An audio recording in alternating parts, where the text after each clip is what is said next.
Yes, sir. Me is ready. Me is ready too.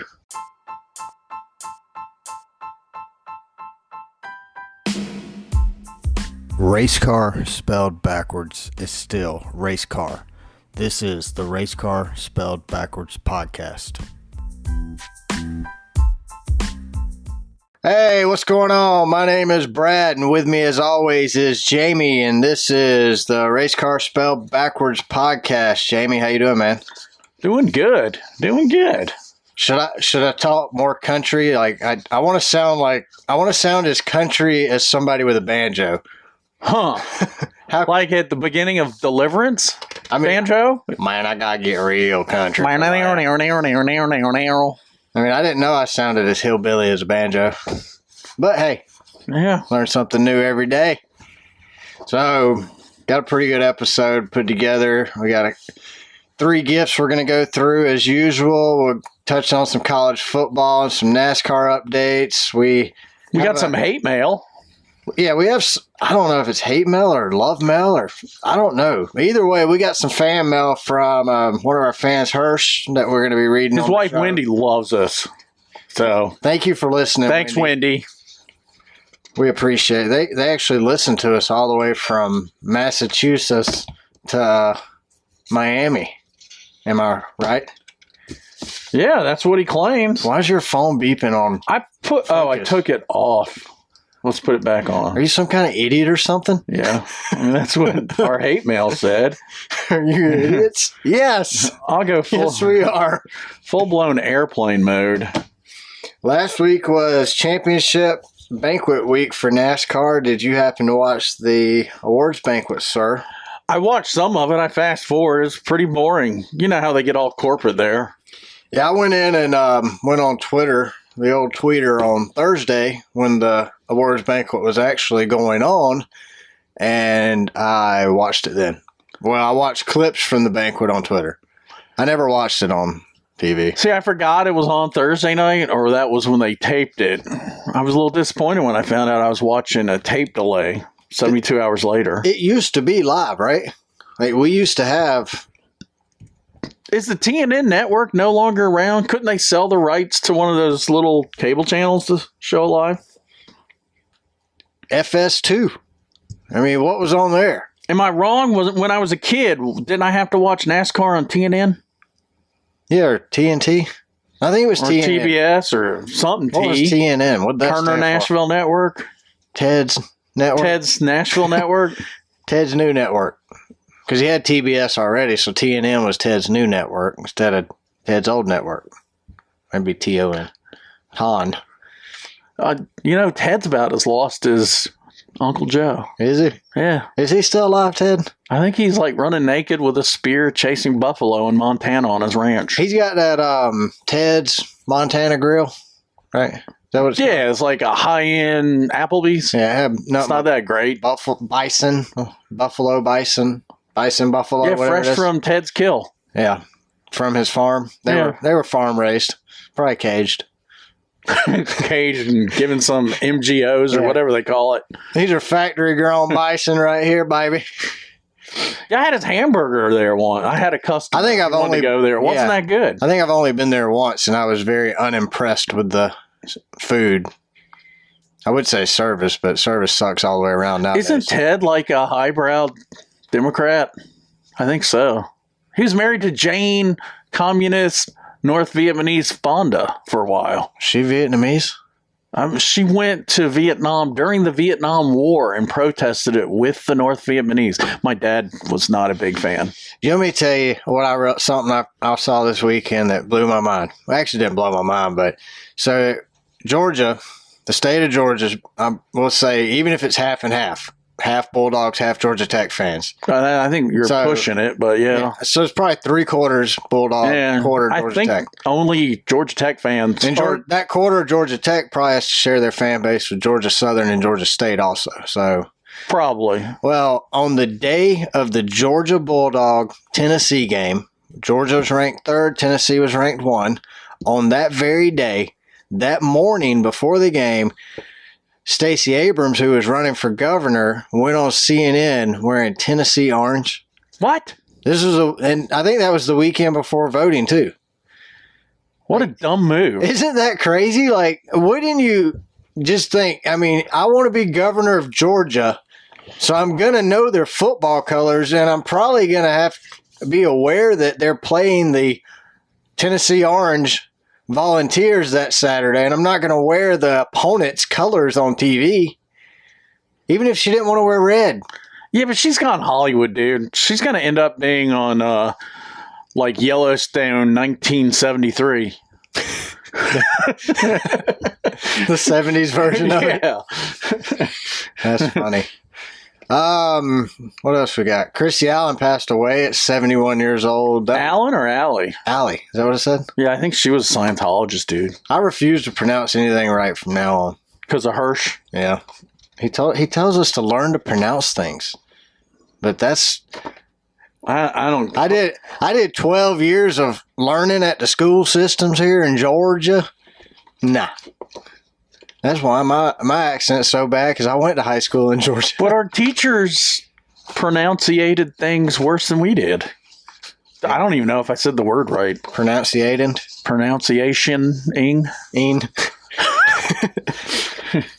All right, so let's get to these gift ideas for the week. So our first gift is the Pepperoni Pizza 2.0 double-sided 71-inch round blanket. I'm already in on that one. Yeah, I mean, it's just looking at it. It comes in a fancy bag. It looks good. It's a round blanket that has a print pattern that looks like a pepperoni pizza on it. Look, the cheese has the right caramelization on it. Yeah, you even have a little bit of shine on the pepperoni. And it looks like it comes with a solar blanket to keep it warm when you're not using it on the couch watching the Bulldogs win the national championship. Wearing Tennessee Orange? No, she's not. But, you know, she'll get the model here will get more votes than Stacy. You know, Stacy Why did she wrap her blanket in aluminum foil? Oh, that's those solar blankets. Have you seen those like action movies where they're like in North Pole and they're freezing to death and they pull out the little Reynolds wrap blankets? I have a bag of those in the house. I have one in the back of the car. Never had to use it. We're in Georgia. In our hiking bag. We might need it when we go to the Cannonball Run. When we go hiking, me, Denise, and the kids go hiking, we have a backpack we wear. It's got like survival straws in there. You know, those paper ones that don't kill turtles? No, that filter out bacteria. They're like, oh, yeah. So you don't get like a 1800s disease and die from bad water. But then I got like a tarp I carry in there, a couple first aid kits, matches in a dry pack that keep them dry. I mean, it's a survival kit, so if we get lost on our hike, we're not doing extreme hiking. I mean, we're going to the state park and following a trail, but just in case. And also, since there's 5 of us, I have 5 of these emergency blankets that you can also use to wrap your pizza blanket in. Have you ever had to use one or just used one for curiosity's sake, see if it works? No, but I feel like I should now. Yeah, it's kind of thin, man. It's like... It just sounds like it would be noisy because just in the packaging you can hear the crinkling. How do you sleep under a crinkle? Well, the one in my car that I bought, it fits in my back pocket. Is that going to really keep me warm or is it only daytime warm? Well, can I charge my phone with it? Yeah, it's solar. Oh, yeah. It says a solar. So that's why they're keeping the pizza warm? Yeah, so about this item, our giant pepperoni pizza blanket comes with a more realistic pizza pattern and a comfortable single-layer design. When you're wrapped inside the soft and warm pizza wrap blanket, you will make your friends jealous. Unlike other round blankets, this 71-inch pizza blanket uses high-quality flannel fabric of 280 grams per square. Grams of pizza? Grams of something. Huh. 280 is a lot. It's weird that they're measuring in grams. Are they from Colombia? Well, maybe it'd be what's 280 grams? Man, I'm American. It's 28 grams in an ounce. It's called one thing is grams and the other is American. No, it's not American. What is it?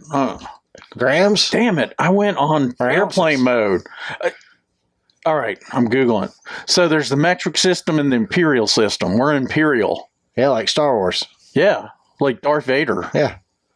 So Darth Vader measures in grams. Does that mean Skywalker does too? So if you got 28 grams and there's 280 grams and there's 28 grams in an ounce, how many ounces of flannel did they use per square? So do you think Cocaine Bear measures his blanket in grams like he does his cocaine? I think Cocaine Bear needs a pepperoni blanket. I think he does too. So it says this stylish and innovative pizza blanket is a cute gift for teenagers, boyfriends, girlfriends, or someone you love. Suitable for parties, camping, various festivals, various scenes, and adult activities. What? How you gonna put that in the about you? Or in the about this item? Jill, give me my applesauce and bring that hot, sexy pepperoni blanket over here, Jill. Nothing turns a man on like a pepperoni pizza. Give me my Viagra, Jill. We're gonna tear this blanket up. So most of the complaints on this gift is that it wasn't like good quality. People are saying one side was really nice. And what's it rated? It got Rate us. It got a 4.8 out of a 5. That's a pretty damn good rating. How many ratings? 55,000 reviews. 55,000 or 100?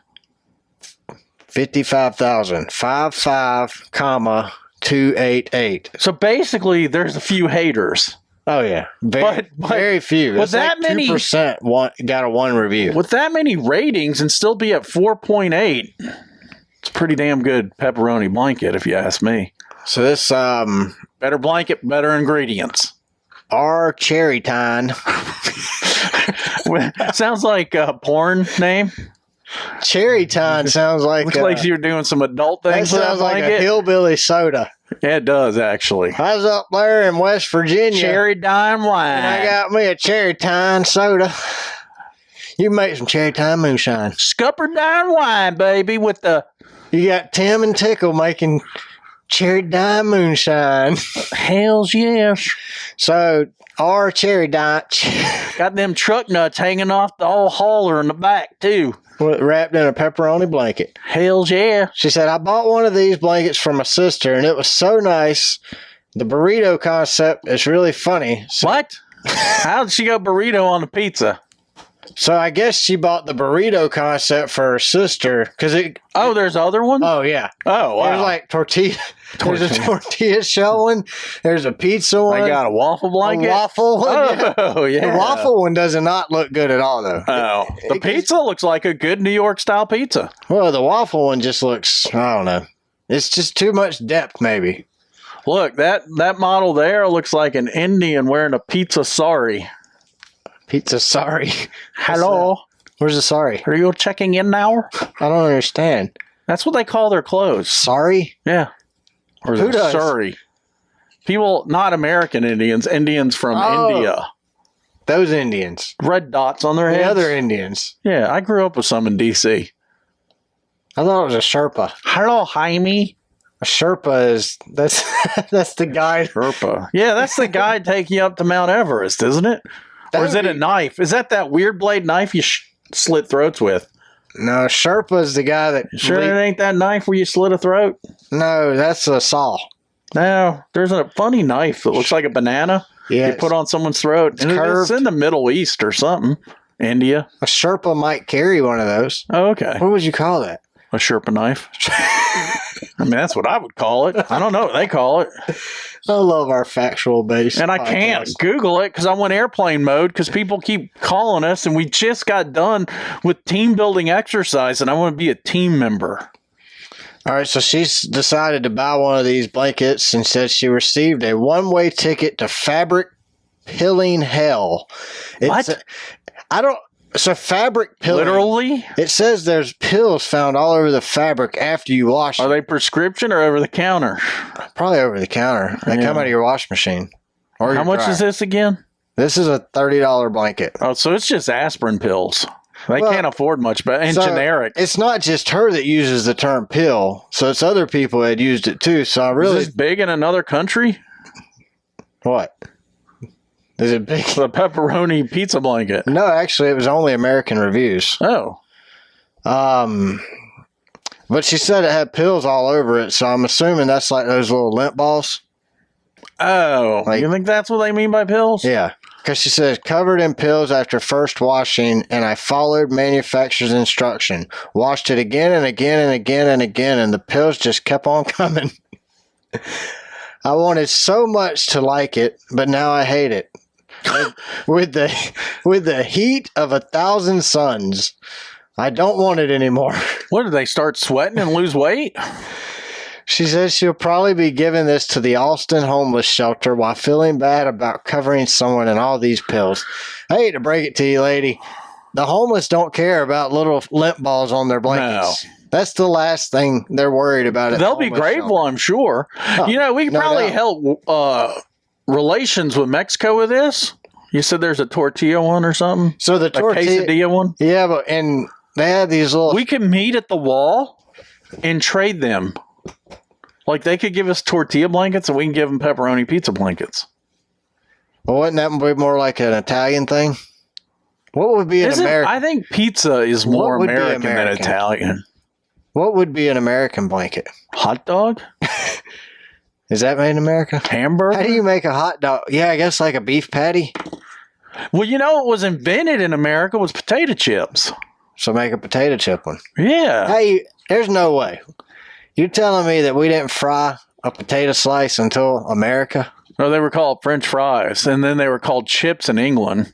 But no, we didn't make potato chips. We renamed them, is what you're saying. No. I Googled this once because I'm a pizza aficionado too. The first potato chip was like this Vanderbilt dude or Astor, one of these industrial billionaires from the 1870s. Yeah. Was in Saratoga, New York, where they had horse races. And he sent back his hash browns and said he wanted them crisper. And a chef at this Saratoga hotel basically said, F you, I'll show you crisp.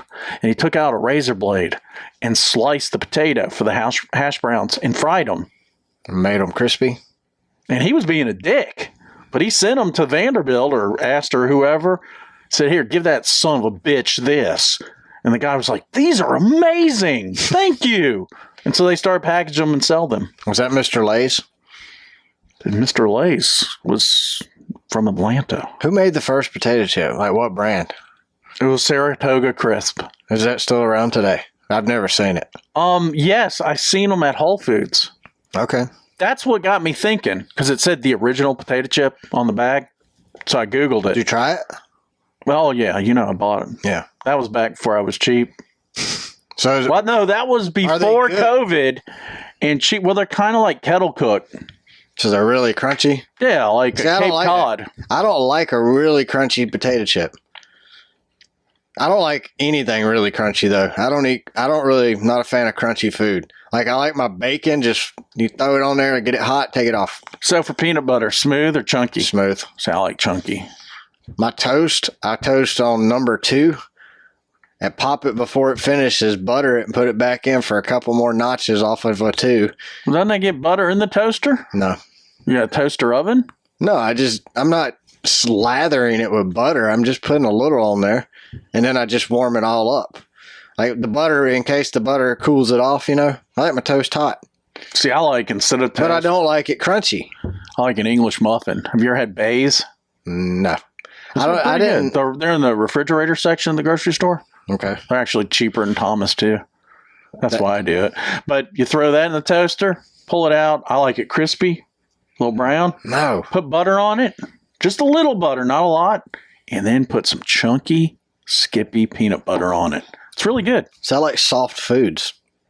So when you're a senior citizen, you're already prepared, aren't you? Exactly. All right. I've been preparing since my 20s probably. So you would share a thing of applesauce and pudding with Joe Biden? Yeah, I like applesauce. Would you roll him around? I like pudding too. Would you bring him his walker? Jill, who shit my pants, Jill? Jill, bring me a new diaper, Jill, please. Give me my walker, Jill. Camila says I smell like poo. Camila says I need to change my diaper. I ain't gonna run for president with Camila again because she make fun of me for being a senior. All right, so Sasiska says washing instructions were wrong. Followed the washing instructions. Where does Sasiska live? North of the North Pole? I guess there's no such place, is there? She just bought this blanket on November 2nd, 2022, and she's from the United States. It's Saskia. Saskia. Huh. Saskia. I just said it quicker the first time. Oh. Saskia. What's her last name? Saskia. She has no last name. Oh, so she's like a performer? Like Prince? Yeah. Or Beyonce? Yeah, but Saskia. Do you know I once carried Beyonce's baby? You want to explain this? Oh my goodness. What the heck is that thing? I need you to explain carrying Beyonce's baby before we go on to the next gift item. Are you a yes or a no on the pizza? There was a doll at Target that was baby Beyonce. I carried it. Oh, okay. It sounds better than not explaining it. What you got sitting there on your screen is way stranger than Beyonce's baby. Are you a yes or a no on the pizza blanket? I am a definite yes for the pizza. I'm a pizza aficionado. You know, I make pizza about once every other week, and then the other week I make calzones. I used to get 2 of them. Should we film it and make it part of our podcast? I think they have hamburger buns. You could get 2 buns. Well, how do we get on buns from pizza? I don't know. All right, so the next gift item is the Fanware Toilet Aid Tool Long Reach Wipe Extender. Does it squirt water like the bidet we did? No, this is a... Dude, that looks like a vibrating thing. This is a $9.99. And the picture is... $9.99 toilet wipe extender. It looks like a... That is so wrong. It looks like the handle to a fancy plunger. It looks like that little thing you clean the toilet with. That's the gripper on the end. And then it's got a slot where you can stick the paper at to hold it. Oh, you don't use the tip to clean your bunghole? No, it extends your hand. So if you can't reach your bunghole... So if you're like 600 pounds, you need this? Yes. Oh, my goodness. Or if you're disabled. It says people with limited arm and upper body movement due to accidents, surgery, strokes, or other debilitating conditions. So a dwarf might need this if they had a normal sized butt? Yes. Okay. This aid is ideal for helping such people wipe after using the toilet independently, efficiently, and effectively. The handle of this basic... I'd go with the bidet before I went with this. A real bidet, not that little hand water bottle that you put on your jog and then squirt your butt with. It says the head end is made of soft rubber that is odorless and feels good on the skin. It sounds like they used it for what it looks like it needs to be used for. Tuck a few sheets of toilet paper. Does it take some AA batteries too? No. You tuck a few sheets of toilet paper into the head of the toilet aid. The toilet paper is going to fall off of the head of that thing. You stick it in there. What do you mean you stick it in there? There's a slit at the end. You're going to get doo-doo on the tip. Yes. Then what do you do with the tip then? You clean it off with a sink where you brush your teeth? You swirl it around the bowl after you flush. But where do you store it? It still just had doo-doo all over it. Just throw it in the shower. What? The end of it, the reason the end looks like this is it's spring loaded, so you can press it and the toilet paper shoots out after use. So you could shoot your dirty toilet paper at your spouse? Oh, I don't think it shoots, it falls. Honey, come here. Jill, come here. It's for the elderly people. It's for the pregnant people, the overweight people. An elderly person isn't going to know how to use that. You're going to be using it on an elderly person. The people with back pain, shoulder pain, and pain that makes bending difficult. So if I get to the point where I need that vibrating toilet wipe, I'm getting a bidet. It ejects the toilet paper. It looks like a toilet paper hood. Where do you buy the toilet paper hoods at? You stick the toilet paper. You probably would use like a coffee filter. God. Shove it down in. You probably wrap the probe end with the toilet paper. It says it's got a soft rubber tip. Oh my goodness. What is this rated? This is rated a 3.5 out of 5. So they've had some satisfied customers. Oh, yeah. This is a $9.50 investment. And there's actually a market for this. Yeah. So, the people I see running me over with their electric wheelchairs at Walmart. L. Weishaar. Oh, my God. Really? I mean, I know I'm screwing that up. I have a wise hair. L. Weishaar. Right? Weishar? Weishar. Weishar. Weishar? W-E-I-S. Is that Wise or Wees? It's Weiss. There was a Weiss market when I was a kid. Well, Wees going to say it. Wise hair. Weiss hair. Weishar. Wise hair? There's no I. It's not. There is an I. W. Yeah, but not after I-S. Weishar. Weishar. Oh, he's German. That would be my guess. I mean, or Swedish. Don't get offended if you're not German, Mr. or Mrs. Weishar. Hair. Well, Larry says it's not. We work with Larry. Was he there? I think this is not the Larry we currently work with, though. We were team building with Larry. Yeah, I don't think this is that Larry. I mean, he is older. You think he's using the wipe extender? But his last name's not Weishaar. Or Wisehair. No. And I'm not going to say his name.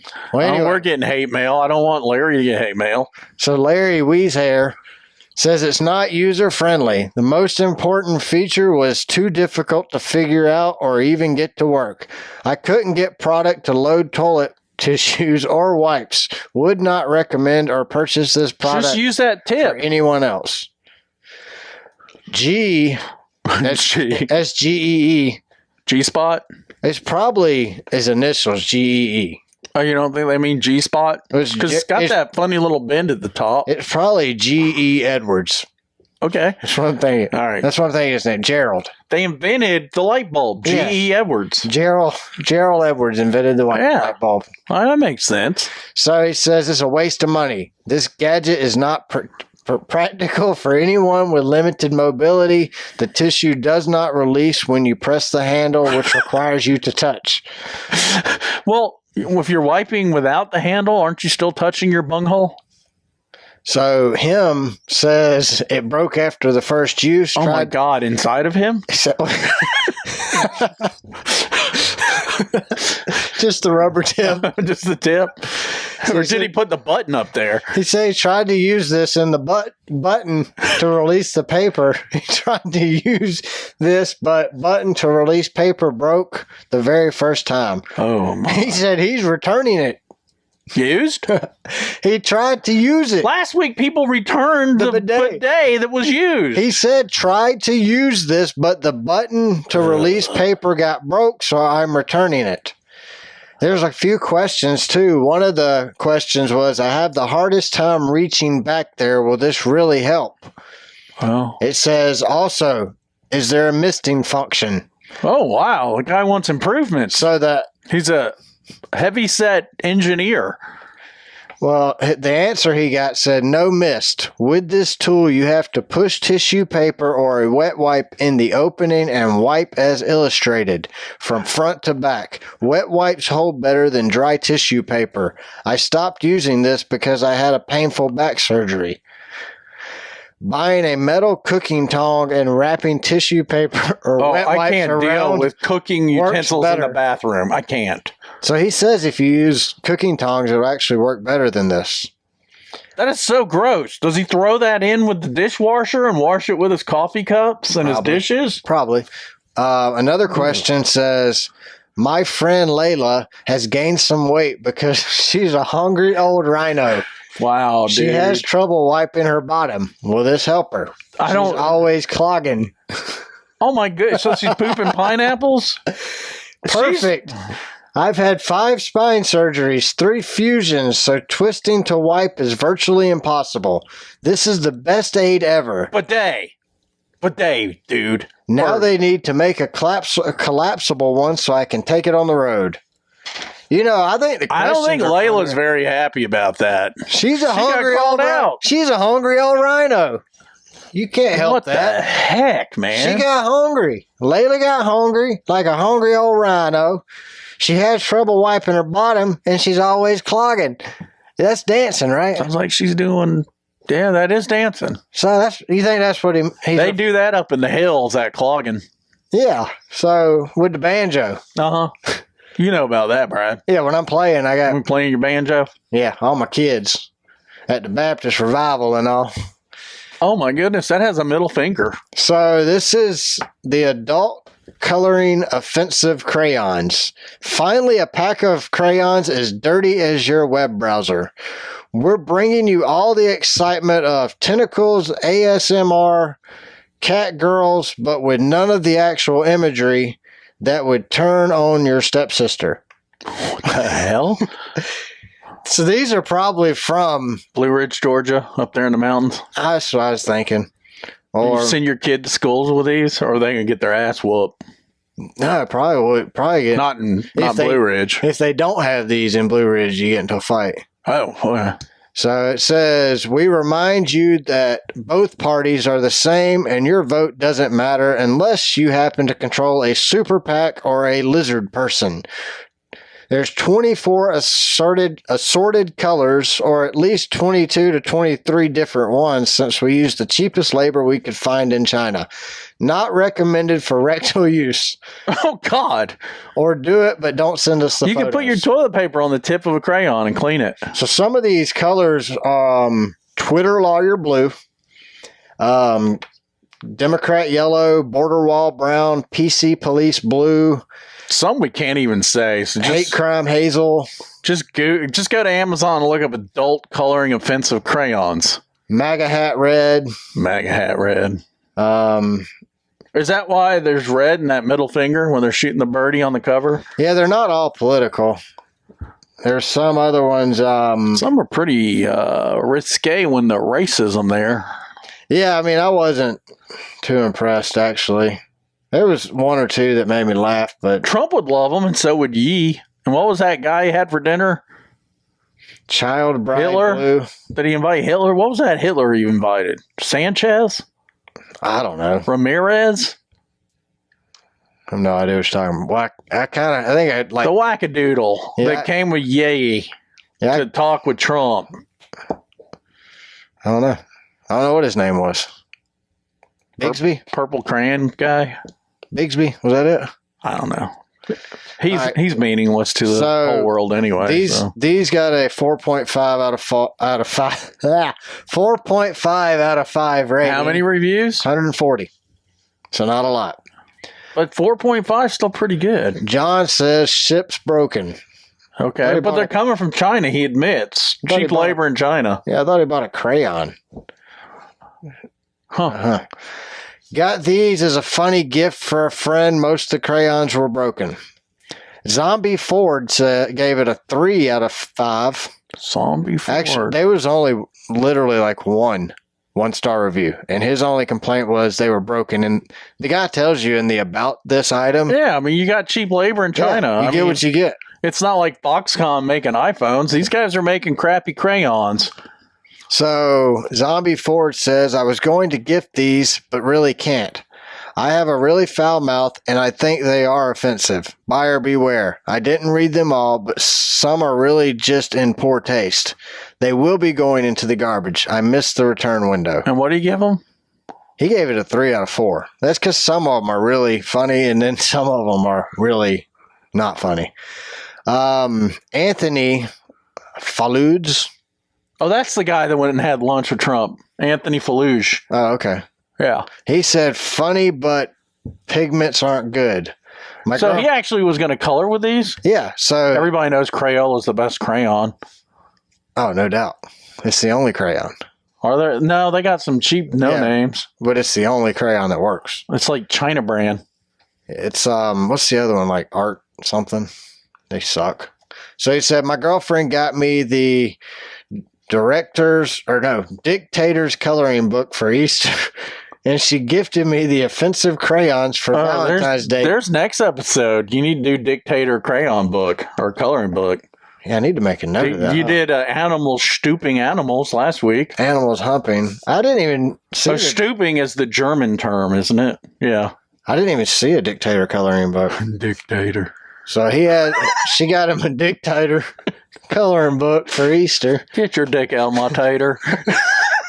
Tater tot. I ain't eating that now. Yeah, I'll never forget that day. All right. Where was that? She also gifted me a coloring book that has cuss words on it. We are working on together. Wow. This is the most screwed up. A date night with the bad crayons and the bad coloring book. They have a dictator's coloring book that she gave him on Easter, the offensive crayons on Valentine's Day, and the cuss word coloring book they're currently working on together. Hey, an offensive family that offenses together stays together. Sounds like it. So some of the crayons name I loved are... Would you buy these in color with your children? No. So some of the crayons colors that Anthony loved were Boner Pill Blue. Huh. Irrelevant Third Party Green. Your parents' divorce was your fault. I don't know what color that is. Oh, peach. Oh, he said, if your parents... I'm not listing ones from some of the packs, such as a holiday and porn pack. I didn't see a porn pack. There's a porn pack? Porn crayons? Do you have to sign on to a special part of Amazon to get the porn pack? Yeah, I don't think they sell the porn pack on Amazon. Well, it might be a special little link on Amazon. He says some of the pigments from the color don't stick to the pages in the Dictator coloring pigments book. and Dictator at the same time? Yes. Dictator pigs mitts. Well, his name is Fallujah. Wasn't that a battle in Iraq? He says as a gag gift he would get this, but only for displaying and not you're that hungry. They're edible too? I guess. These are edibles. Edibles crayons. It's amazing. All right. Are you a yes or a no? How much are they? These are $15 crayons. It's kind of on the border there. I mean, I'm going to go no. Yeah. They're not usable. Yeah. What about the... Unless I can get the Dictator coloring book. What about the toilet aid extender? You're a yes or a no on that? Just use the crayons or get a bidet. Maybe this is cheaper than the crayons. Oh, well, I'm still a no. Yeah, I'm a no as well. So we got 2 yeses for the pepperoni blanket this week for $30, a no from both of us on the toilet aid wipe extender, and a no for the offensive crayons. I wasn't offended by the crayons, to be honest with you. That's because we didn't read the really offensive ones. Oh, okay. If you would like to read the really offensive ones, they're on Amazon. Just Amazon search for offensive crayons. Would it be Christy Alley approved? Maybe. She was a Scientologist. What else does she play on? Cheers. The babies. Look who's talking. Yeah. Those were good movies. Cheers was actually a sitcom. I didn't watch Cheers. My parents got into it. I was like playing with my Hot Wheels on the carpet between the couch and the TV, going, I was racing backwards. Racing backwards on the couch. We had the shag, and you could run your Hot Wheels in it. And it would like push the shag down, so it would be an indentation of a racetrack. I think my grandparents had shag carpet at their house. Were you a Matchbox person or a Hot Wheels person? Hot Wheels. Or both? Probably both, actually. I was both. Well, my grandmother bought all my cars from the yard sale, so... So even now, a Hot Wheels like 99 cents. What was it back in the day? A quarter? They had to be cheap because I'd ask for them. My parents would get me one. Well, it's like I basically got a Hot Wheels car every time we went to the grocery store. Like that was that thing that wasn't going to blow the budget, you know. Here, Bradley, shut the hell up and here's your Hot Wheel. Yeah, we went to the grocery store to get whippings. That's where we went. Yeah. The old lift you up with one arm and you twist and mama just follows that butt. My grandmother's the one who'd beat the crap out of me. I mean, she just lay into me, and it was like practice for my cousin, get ready for her. I was the youngest, so I was the youngest, and my cousin's 4 years younger than me. If one of us did something, it didn't even matter if we were together. We both get whipped. See, I got whipped by my grandmother, my Georgia grandmother. We got switched. Did you get switched? Yeah, but she was real ticked off at me. She's going to give me a whipping, and I took one of her devotional books, where they give you a daily reading, religious reading. I put it in my pants, and she started wailing on my butt, and she hurt her hand, and she was the one crying. And, of course, being me, I turned around, I'm like 8 years old. I said, look who's crying now. And then she really hauled off with the other hand and beat the snot out of me. You? Oh, yeah, that was the end of that. I was crying after I said he was crying. We would try to run. Like my grandmother, you knew. She was a bigger lady back then. So she's like, she'd start chasing after you, and you knew you were about to get whipped. So we'd just take off running the other direction. She'd pull her shoe off, throw her shoe, and it never felt. She'd hit us. And it wouldn't knock us down, but it would enough to, it was like, okay, she's throwing the shoe. We better stop, take our whipping, and then go on about our day. Not that it did any good. All the whippings did for me was teach me how not to do it again. I learned from my mistakes. See, I had my dad's father. He was an intellectual, which I'm not.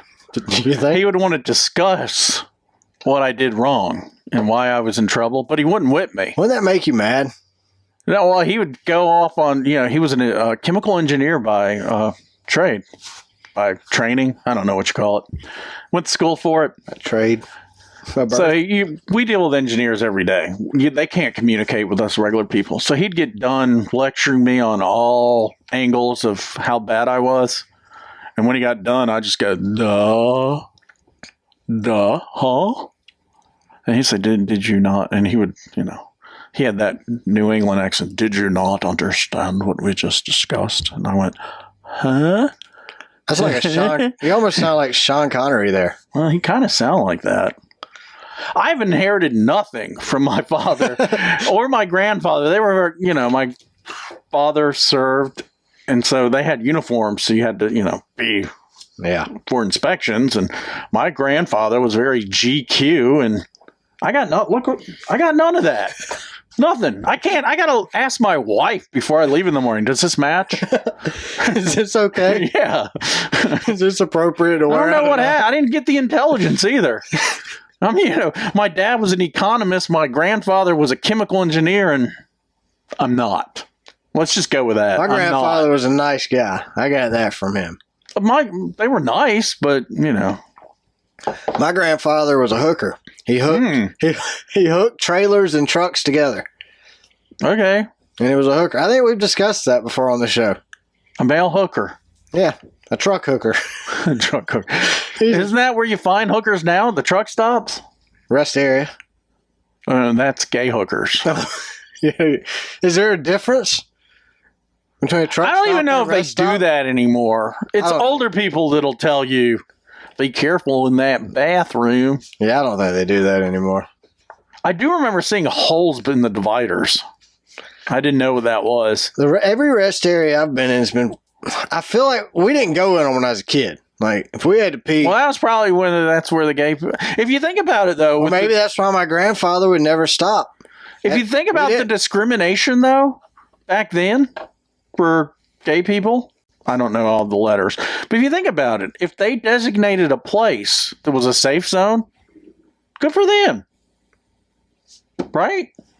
I guess. I mean, they're not dragging you out, beating you at the trucks, at the rest area. I mean... But what's the difference between a rest area and a truck stop? They sell gas at the truck stop, and usually the rest area is owned by the state. They got welcome centers. Isn't that a rest area? You rest. Yeah, but those are all nice. Like nowadays, I don't think they were nice back in the old days. Like in the 80s, early 90s, when I would go to Florida with my grandfather and grandmother, we'd just stop on the side of 75, jump out of the Cadillac, and we'd lay in the back window of the Cadillac. Be on the side road? That's it. Well, that's what we did too. I mean, you got to go. It's a lot faster to pee on the side of the highway than to pull over somewhere else, like a gas station. But back then there was woods. They've developed everything along the interstate. Now you're going to pee and someone in their little townhouse is going to go, look at that redneck boy taking a piss on the side of the road. Not in Florida. Well, you got swamps. They can't build anything there. We would actually bring toilet paper with us. Run out in the woods. Oh, yeah. Yeah. I've always kept a roll of toilet paper in the back of my truck. Well, my dad even required us to have a trenching device. We had to bury it. I guess when you were out in the war, you had to bury your doo-doo. I guess. All right, college football games this weekend. Did you watch any college football, Jamie? I watched the Horny Toads play the Panthers or Jaguars or whatever they were called. Kansas State. So I did not watch the end. So the Horny Frogs were losing real bad when I shut it off. Well, they tied it back up and put it into overtime. It was actually a very good game. So I shut it off at the wrong time? Yep. Pac-12 champions, Utah. Big 12 champions, Kansas State. SEC champions, Georgia. Big 10 champions, Michigan. And the ACC champions are Clemson. Look at those records. They kind of suck. It's pretty good. Yeah, ACC was stupid. So, just for shits and giggles, is it going to be Georgia against Michigan in the final? Or will there be an upset? Well, that's what we need to pick. So the playoffs are now set for December 31st. You're going to have the University of Georgia's Georgia Bulldogs up against Ohio in the Peach Bowl. You're going to have Michigan versus TCU in the Fiesta Bowl. I'm taking Georgia, of course. I'm going with Georgia all the way through, too. Yeah, I think as long as Georgia plays like Georgia's capable of playing, if they play like they did against Oregon, if they play like they did against Tennessee, heck, if they play like they did first half against LSU, they should have no problems whatsoever closing out the Peach Bowl and beating Ohio. I do believe Michigan is a better team than TCU, so I think it's going to be Michigan will beat TCU, Georgia beats Ohio, Georgia against Michigan in the Natty, and Georgia brings it out. So, TCU lost to Kansas State, and they had a crappy record. Yeah, but TCU was unbeaten. Yeah, they lost to them. So that was the second time they played Kansas State. And they don't learn anything from the first one. Well, they beat them the first time around, so I think Kansas State was just very prepared. I think TCU is a better team than Kansas State. I just think Kansas State wanted it more. I think TCU's focus was probably on the playoffs. And, going into Sunday morning, the big controversy was, who do you let in? Ohio State, Alabama? Who makes it in? You had Alabama and They lost 2, though, didn't they? Alabama? Well, Nick Saban came out and said Alabama's a better football team than TCU. They should be in. They're a better team than Ohio. But Nick Saban says that even if they've lost 10 games. I'm very thankful that I don't like Nick Alabama Saban. didn't. I don't like him either. I don't think Alabama deserved to be in the final or in the playoffs. Alabama lost 2 games. I don't care if you lost by 1 point or if you lost by 17 touchdowns. It doesn't matter to me. A loss is a loss. Look, the guy tried the NFL with the Dolphins and sucked. When he has to deal with adults, he can't deal with them. That's why he's dealing with kids. Yeah, and the state of Alabama bows down to Nick Saban, unless they're an Auburn fan, which is kind of like being a Tech fan. Pretty much have to be a graduate of Auburn to be an Auburn fan, don't you? Or live in Auburn. Because I know people that live in Auburn who are Georgia fans. Well, it is on the border. Yeah, it's right there. We work with someone that went to Auburn. Do we? Livingston. Did he? Yeah. He's an Auburn fan, too. Yeah. Like you said, you got to graduate. Sorry, Livingston. Yeah, well, that explains a lot. We can't all get into that explains a lot. Our favorite schools. Yeah, we can't all go to the Art Institute. Oh, but he's from Alabama, though, isn't he? Yeah. I guess that's kind of his thing. What? Auburn. Yeah, well, he went to Auburn. I think his dad went there, too. It's kind of like a legacy. All right, Rick Ware Racing has announced that they have formed a technical alliance with RFK Racing for the 2023 season. What about their SHR alliance? Well, SHR kind of sucked last year. When you go, of course, so did RFK. Well, I guess maybe they're seeing a trajectory of RFK getting better and SHR getting worse. I think Rick Ware did better last year, staying out of his drivers out of the crap. Yeah, than they have in previous years. So does SHR SHR, do they do all their engineering in-house? Because they were a Rick Hendricks alliance when they drove Chevys. Correct. So do they have no alliance in Ford? Yates makes all the Ford motors for all the Ford teams. That means they went from buying someone else's technology to having to come up with their own. Is that why they suck, except for their engines? Yeah. I think they're just having an off year. I mean, isn't buying cars now, you're buying all the parts, isn't it like a giant Lego? Now it is, yeah. Now it's more and more like a Lego than it ever has been. Kevin Harvick said that, speaking of Stewart-Haas racing, that he will have a decision for the 2024 season made before running the Daytona 500. So he's got like a month? He said in the next 2 weeks he's hoping to have an answer. Or the next couple weeks. What's he doing? Looking at his bank account, seeing if he can survive? So I was trying to figure out what he was doing as well. I think... So you got a new TV package coming, right? Think Brexton's going to come over and race for him? Well, no, you got a new TV package coming. So you got Fox probably trying to work out the details on what they can pay him or if they're even going to stay in. Well, they're still going to do that third-person merry-go-round, which is dumb. Next year. They're cheap bastards, man. Fox? Yeah, Fox. They don't even go to the racetrack. Well, the truck race, they sit there in a green screen. I don't think they should go to the track anymore at all. I think Fox should. They ought to be banned from the track. No announcers. 4 hours of cars going around just. Or if they want to rotate people, just get regular fans to come in. Yes, let us do it. Yeah. You know what? I'll do a whole broadcast for free. No charge. Oh, we do a whole podcast for free. Why can't we do a broadcast for free? Exactly. And we don't have to be there. No. They don't send their people there. We don't have to be on TV. We can watch it from home and do it from the camper. Yeah. Cody Ware, once again, is dragging in the back. Yep. Oh, no, here comes the pack. Oh, my God. Oh, my God. Here comes J.J. Yaley. He wrecked him again.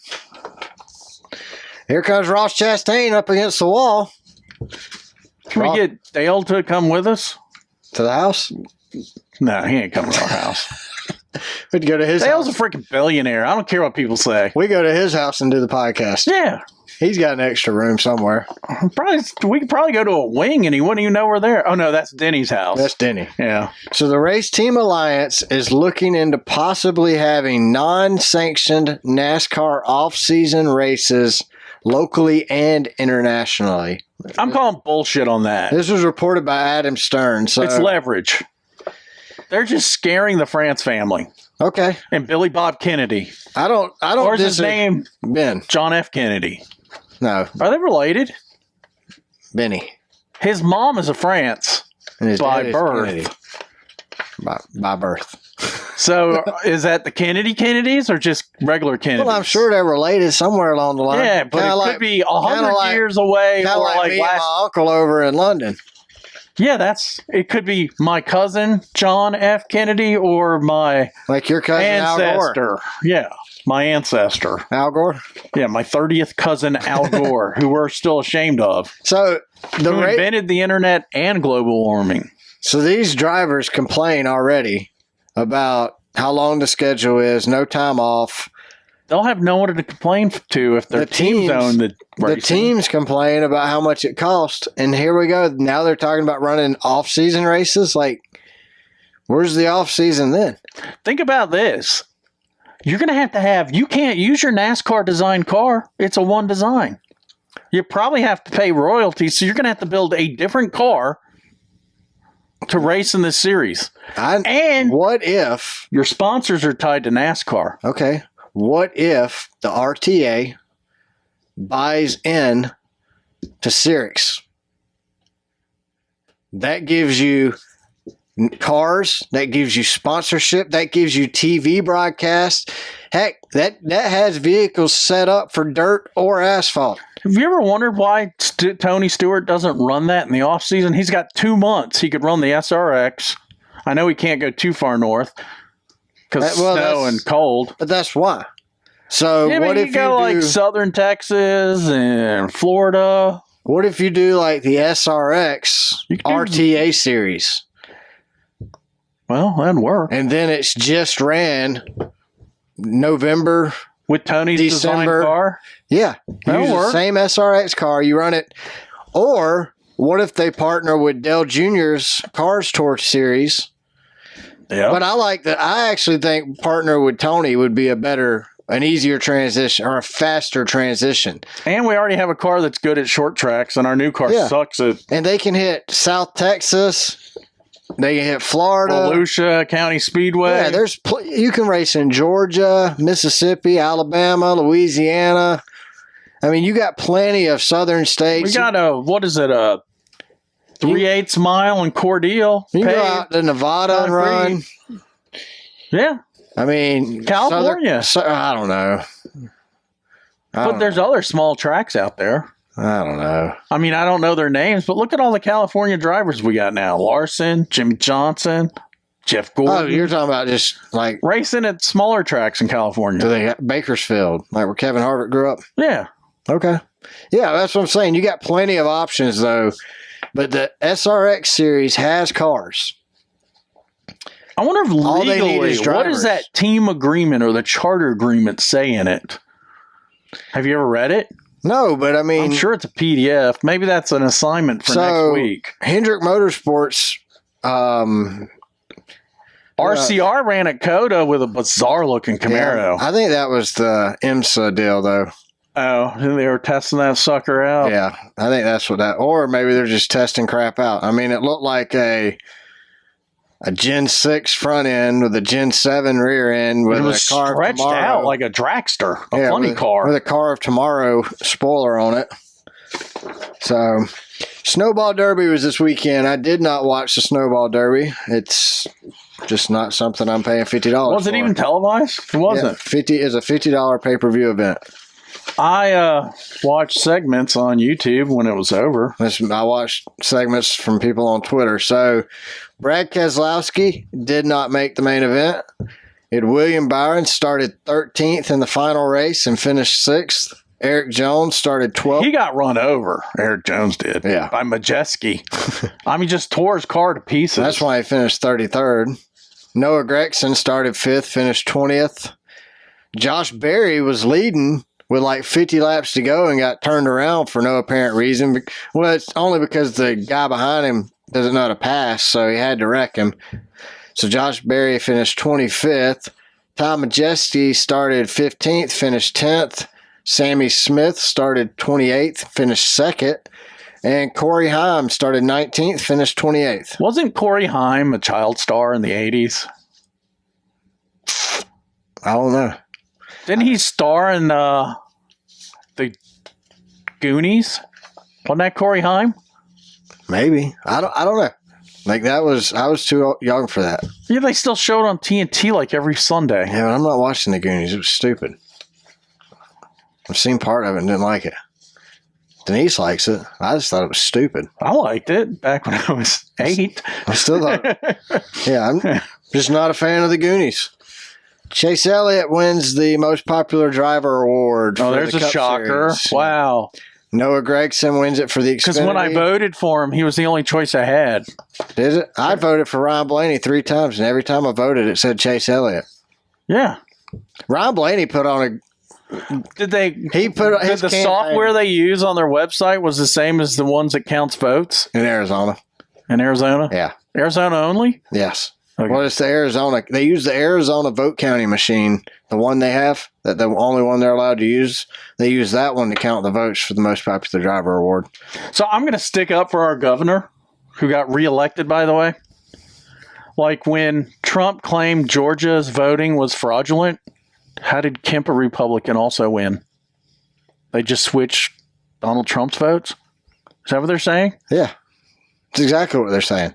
But not all the other Republicans have won? Well, how can you have voter suppression and record voter turnout at the same time? Well, I voted often. Well, like I said, how do you have both, though? You can't have voter suppression and record turnout at the same time. You just can't. And our Secretary of State was reelected. who Trump went after. Exactly. So, I'm sorry, Donald Trump, but I'm from Georgia, and you fought us, and we won. Hey, Cypress Hill's performing the mid-race concert for the Clash. That's stupid. I thought we wanted to bring young people. I was a baby when they were big.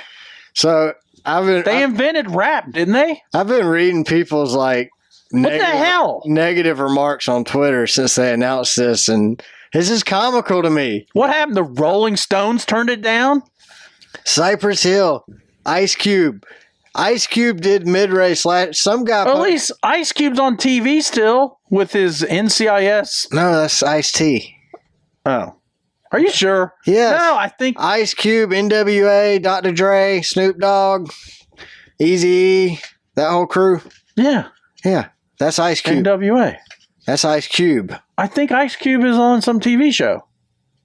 He did that one show with Kevin Hart. And his buddy invented the Beats. Yeah, Beats by Dre. Uh-huh. That Apple bought for same guy. Billions.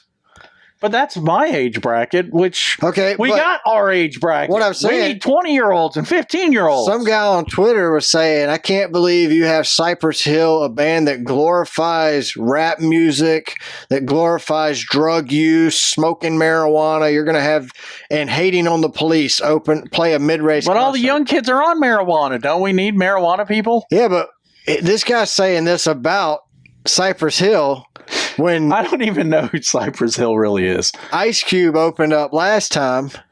Ice Cube, NWA. I mean, they're not lovers of the police either. Name a song Cypress Hill sang that was a hit. Rock Superstar. I don't remember it. Hits from the Bong. I've seen Cypress Hill in concert twice, actually. Well, they were on Lollapalooza. I didn't pay much attention to it. I saw them on Lollapalooza. But that was in the 90s, dude. I saw them open up for Blink-182 as well. So who would be a pertinent group to open up the Coliseum? I don't know. I think most new music Country seems to be the big thing right now, right? So, what about that black dude that's on the country that sings that song? Wagon Wheel? Yeah. Darius Rucker from Hootie? No, the other guy, the young kid. He had a big-ass hit. I have no idea. Gonna put on my cowboy boots and ride my horse backwards. I have no idea what you're talking about. He was on all the TV last year. He won a Grammy, a CMA. The gay black dude. No idea who you're talking about. I can't Google because I'm on airplane mode. I've taken your Google. What is it, dude's name? I didn't make Jamie put his phone on airplane mode, but he doesn't know how to use focus, so we just had to do it this way. No, if I, for work, call someone for some reason, if they call back that day, it goes through that day. So focus doesn't block them. Let's start sticking your phone in the refrigerator. I'm trying to be a team player here after that team training. Team training, accountability. Was that avoidance? Accommodator. You know what the best out of that team training is? What? Getting to know the team. That's it. I mean, we bonded with people we don't bond with normally. Yeah, we had a good time actually. Yeah. But I've done the training 3 times. And I don't think it's bad. I don't think the purpose is necessarily the training. I think the purpose is to teach us to work together. This isn't leadership without hatred because we already work together. Yeah, but we might blame us like each other. Yeah, and it's to teach us that we all think differently. Yeah, like I said, I actually can't. I thought it was too much about. No, it's a good, and the best part is meeting people we don't normally meet, which actually helps build a team better. So one more thing I want to say about Cypress Hill. Oh, you found something out about them? Everybody no one knows about these guys. All you people complaining about Cypress Hill opening up. Are they from New York? Get over it. That's all I'm going to say. Get over it. Look, we want to bring in new fans, right? We give our new fan base. We brought in, you and I have brought in 2 fans. Well, that's... Actually, I'm not sure about him. His wife likes us. Wendy definitely likes us. I don't know about him. Hirsch probably likes us. He likes to hate us at least. What's his real name? Hirschberg? Hirschbaum? Hirschberger? We're going with Hirsch. I can pronounce that. Like Hirsch E. Hirsch kind of rags on us for our pronunciations. Well, his wife is a so he expects speech therapist. She's a linguinist. Oh yeah, she likes linguine. So think she's Italian? No, what I'm saying. Go ahead with your Cypress Hill. The Clash, Cypress Hill. I like the Clash. None of that matters to us. Get the Clash at the Clash. None of that matters for regular fans because this race is to bring new fans in, not for regular fans. I don't give a crap if they take a halftime break. Take a halftime break. But we're going to be on the road for the Cannonball Run anyway. I'm imagining that Cypress Hill is going to bring in people 10 years older than me. No. You don't think so? No, they'll probably... When I saw Cypress Hill, I had to hitch a ride with a friend that had a driver's license. The local dispensary over there in L.A. will probably do some kind of buy 2 pre-rolls. Free bong hits? Yeah, buy 2 pre-rolls, get a free Clash ticket or something. Something like that. Huh. That's what I'm thinking. You think we'll make it in time for the Clash? No. We would have to make it there in like 20 hours. You know, if the Prius makes it, I'm going to give the car to my youngest Dave. Are you? As a gift?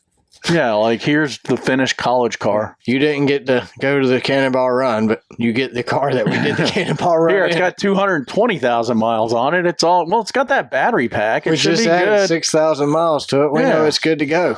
Yeah. All right, Cocaine Bear. Got to see it. I got to see it. You need to go. How did you find this Cocaine Bear? So I read an article like 2 weeks ago about Cocaine Bear, and that it was a real life story.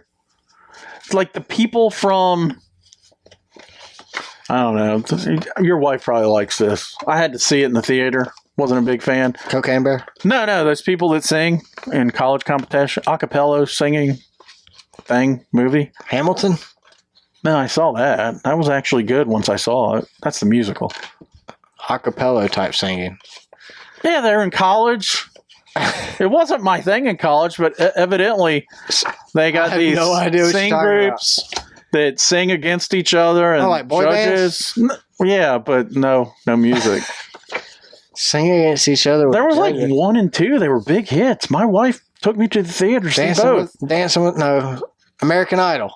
No, it's in the theaters, not bad TV reality crap. Opera. No, I'm going off airplane mode, dude. What are you? I'm going acapella singers. Is there 3? I missed a call. Is it a quartet? No. I'm just gonna Google. All right, let's turn off acapella singers. Dang it, dude.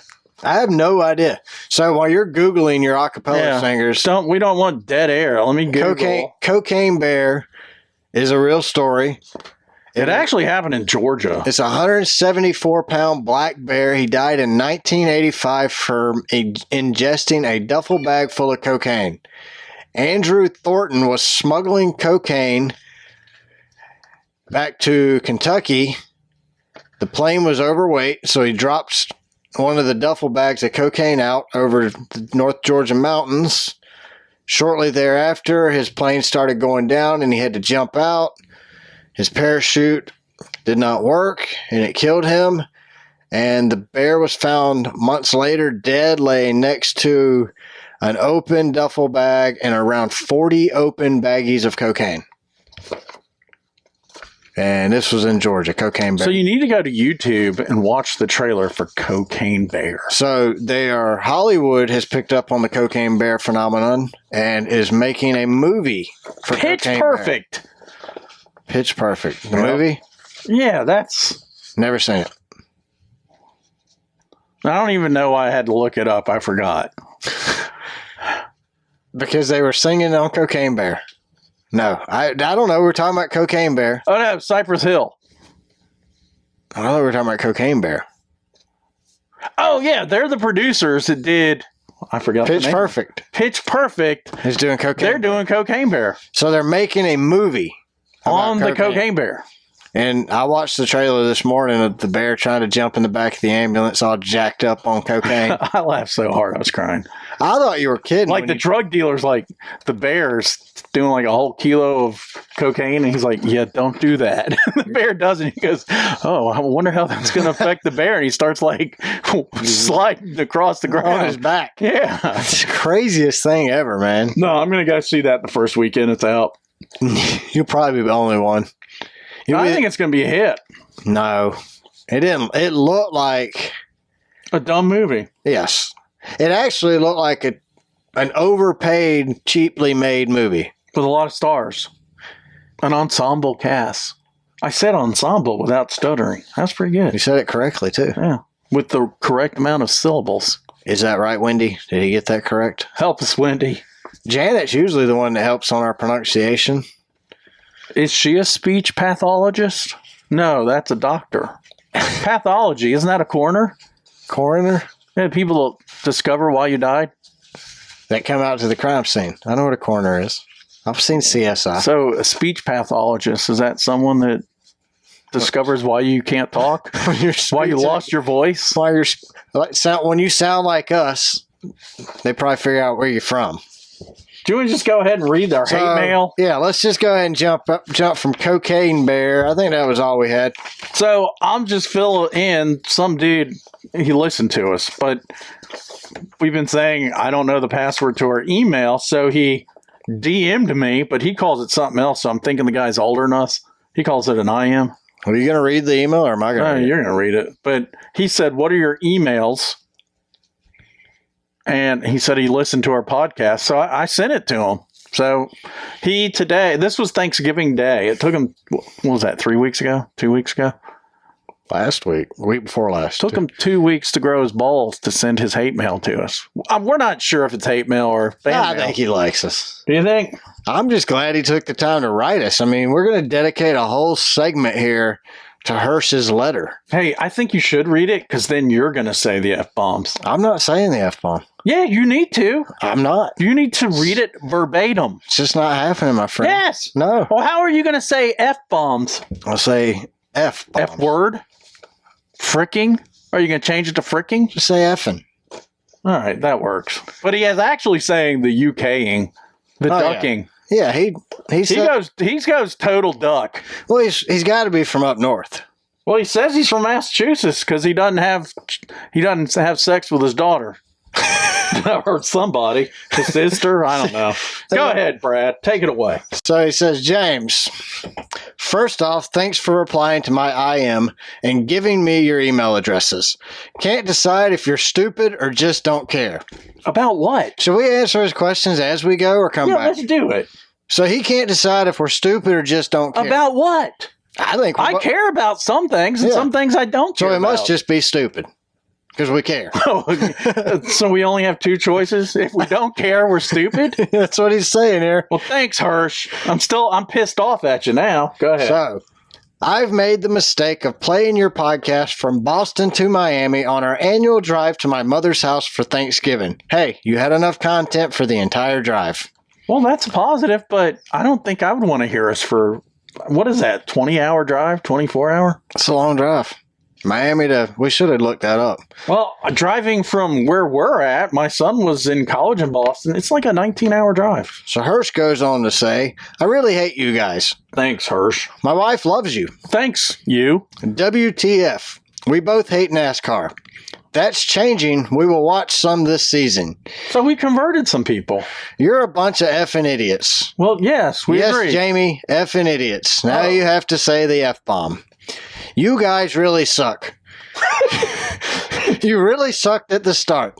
Like donkey-sized dicks. This is my favorite. Brad is as country as a hillbilly and a banjo. I do not own a banjo. No, he's a guitar player. Not a banjo player. Yeah. Jamie, you slip in and out of accents like a short bust linguist. Bust or bus? Bus. Oh, like short bus. I don't get it. Wendy, Linguini. Wendy, my wife, is a speech therapist. Oh, well, Wendy would know. She says Brad has never left the South and Jamie has lived all over the world. Brad went to Buffalo, New York this summer. He's left the South. Is that true? Because my wife knows everything. So, at least he knows his wife will beat his ass. My wife knows everything too. Mine does too. She's always right. Never wrong. Even when she's wrong, she's right. That's a fact. Yep. So, yes, I am from the South. I'm born and raised here. Never lived anywhere but the South. I've visited other places, but she is 100% correct. I have never lived anywhere other than the South. Jamie, he has lived all over the world. So, yeah, you're right. Our guess is that Brad drives a Chevy or a Ford, and Jamie really drives a Porsche. Please confirm. Hirsch, Brad drives a Mini Cooper. Sucker! Well, to be fair, I do have a Chevy Suburban. I do have a Chevy, too. We got the Mini Cooper to drive around town to save on gas, so I think he's spot on. And I really do. Actually, I don't have a Porsche right now. Brad does. So he said, we will be watching the Cannonball Run this weekend to see what the hell you guys are rambling about. We're good. Yeah. You think we should get royalties from the Cannonball Run?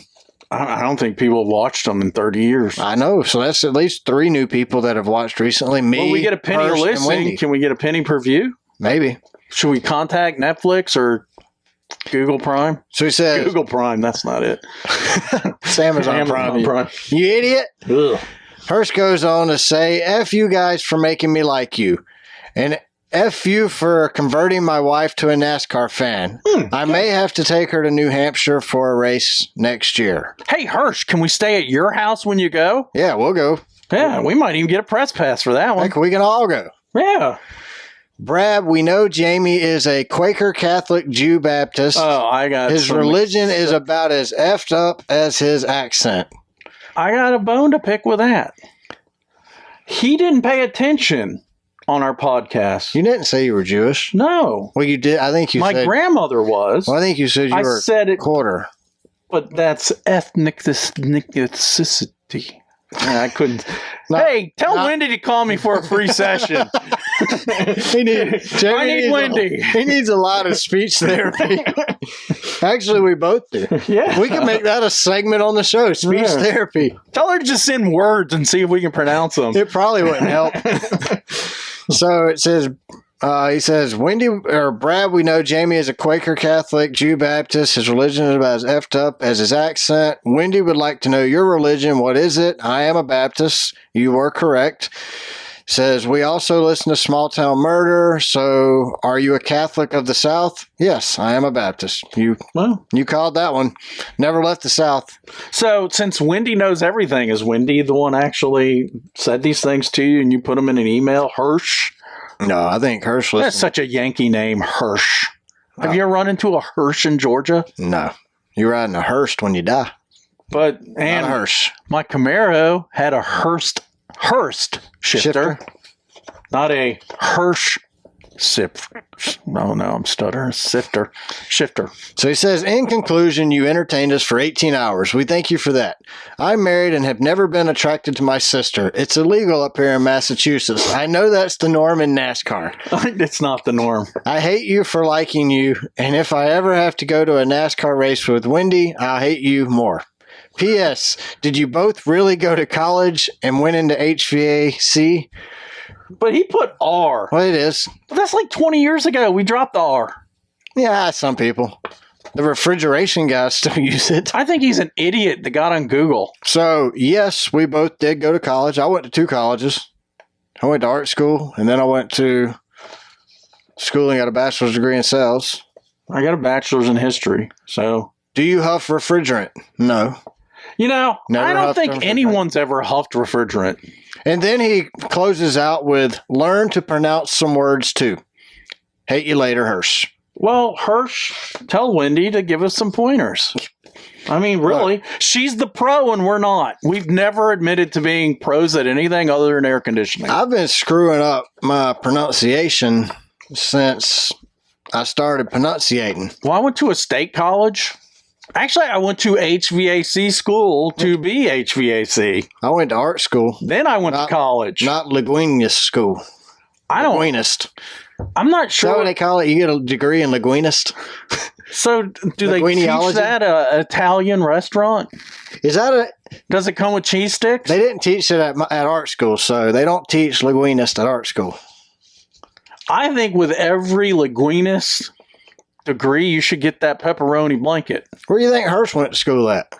Well, I'd like to know. He says he's a lawyer. Hirsch, can you send us another email? Oh, yeah. my email Jamie gave you was wrong. There's a H at the end of Delia. So it's Delia with an H. Well, just send it to our... Or you can send it to Brad figured out our password. Yeah, our Google email. Have you ever looked, see if we missed some emails? Yeah. It's loaded on my phone. I just didn't know the password to get back in. Oh, okay. To give it to you. It's racecarbackwardspod@gmail.com. Or Hirsch, you've got our other emails. Just add an H to the Dell, and that'll come directly to me. But again, thank you, Hirsch, for sending the email. I've seen mountains in Western. This gave me a good laugh today, man. This was what I started my day with this. I actually went and dropped a deuce while reading it without the little hiney scratcher. I use regular water. I mean, and then I came back and you guys a bunch of effing idiots.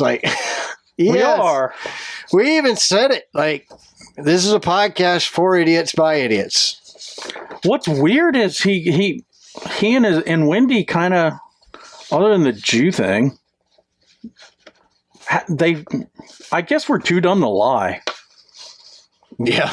And they were able to fill in the blanks, but I've never listened to you for 18 hours straight. I mean, geez. We're about to.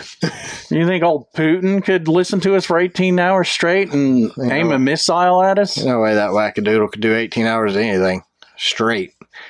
Well, when we go on the Cannonball Run, that's like 45 hours in the car together. Are we going to listen to our podcast? Listen to us talk? It's at least, we have enough content. You think we got 40 hours worth of content? Yes. We have 43 episodes at an hour. We got that award from Anchor. Yeah, we have more. We have what, 2,300 something minutes? More content than 96% of the podcasters on Anchor or on Spotify. So yes, we make enough content for you to go on trips from Massachusetts to Miami. We're gonna be live streaming. We're gonna have new content. Yeah, we'll listen to our new content. Yeah, as we make it. We'll make you listen to our new content while we're listening to it. I might have to get a banjo. Is there a banjo shop? There's a Guitar Center. Is there a banjo center? I think they sell banjos at Guitar Center. Is that at Gatlinburg, Tennessee? The Banjo Center? Dolly Parton owns it? I think banjos would be even farther north than Tennessee. Kentucky. Kentucky's West Virginia, Banjo Center. West Virginia. Southern Virginia. Around Bristol Raceway. Well, that's Tennessee.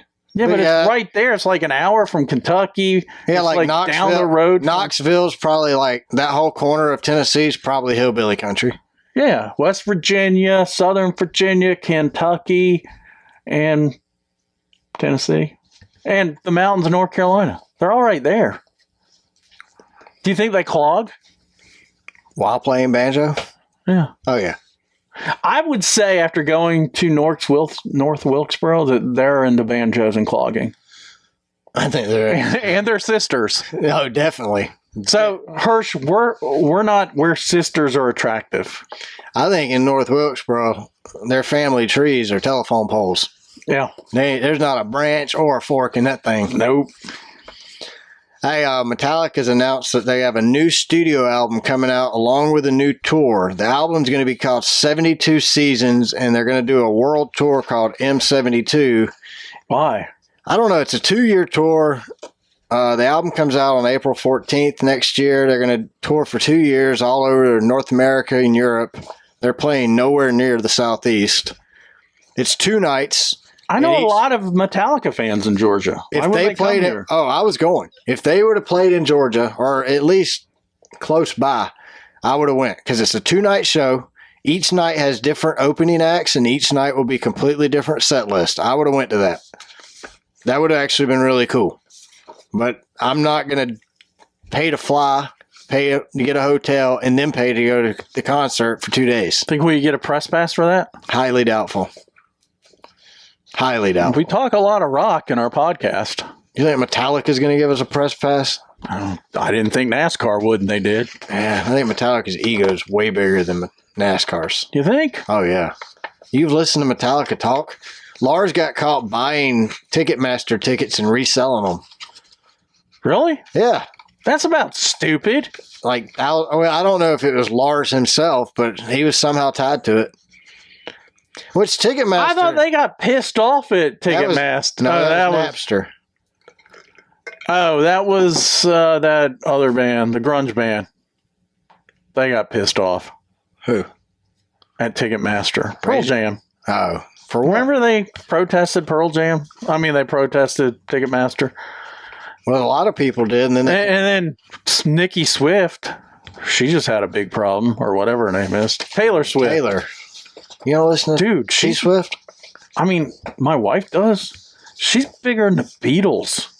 She's gigantic, dude. It's kind of surprising, too. She's not just country. She's everywhere. Yeah. I'm not a T Swift fan. Sure ain't a different name? I tell you who I do like. Pantera. Pantera. Yeah, I like Pantera. So on December 2nd, last Friday, in Mexico at the Heaven and Hell Metal Festival, Pantera played their first show in over 20 years. After the death of Dimebag and Vinny, I never thought we'd see Pantera play again. So you had Zakk Wylde from Black Sabbath and Black Label Society, who was playing guitar for Dimebag, and Charlie from Anthrax was on the drums, filling in for Vinny. Were you a Pantera fan back in the day? I was not a gigantic one, but I liked them. They opened for a lot of bands I went to see. They had not taken off to the point that they... So would you go see them? I would. Yeah, I would too. I like the lineup. I mean, Zach's probably one of the, in my opinion, one of the best guitar players currently playing.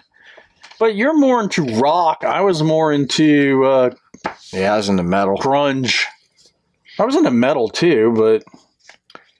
All right, for our motel reviews this week, we are going to go to our third stop. Our third stop on the Cannonball Run will be Memphis, Tennessee. Jamie, if we were getting a hotel room in Memphis, where would we not want to get a hotel room at? Well, of course, we would not want to go to the Knights Inn in Memphis.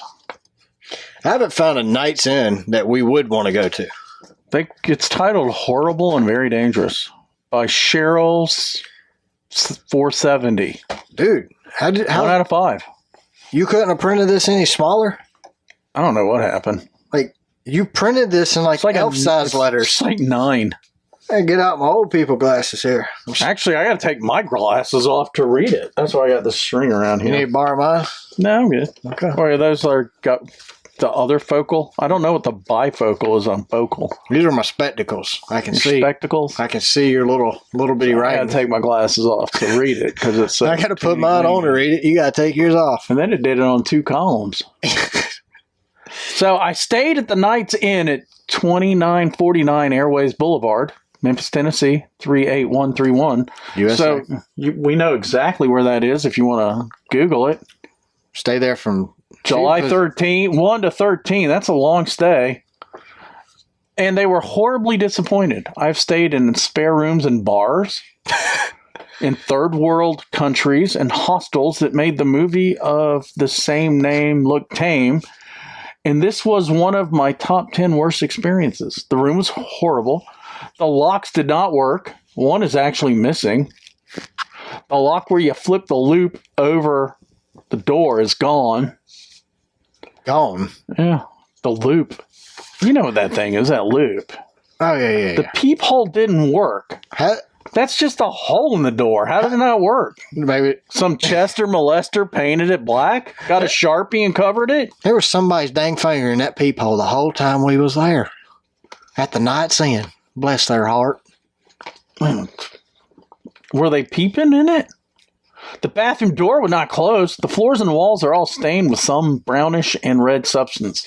Why don't they just say it? Poo and blood. Poo and blood. That should be a horror movie, Poo and Blood. Probably is. Sounds like a Quentin Tarantino movie. Or a Hirsch movie. Poo Blood. He's a lawyer. Poo Blood 1. Poo Blood. Is Hirsch a lawyer? Yeah.